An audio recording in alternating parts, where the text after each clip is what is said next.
In this guide, I will show you step by step how to withdraw money in oopbuy. So friends, first log in your account with your all information, and then guys, all you have to do, go to wallet.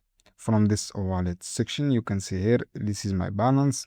If you want to withdraw money, just click withdraw option. So friends, from withdraw option, you have two options to withdraw. You have a PayPal and you have a bank account.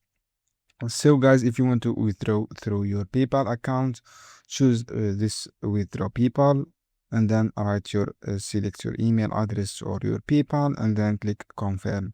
From the bank account, just select your bank account and write your all details of your bank, such your currency and recipient name and bank name and bank card number and region and SWIFT code, and click confirm. From here, just submit your withdraw request.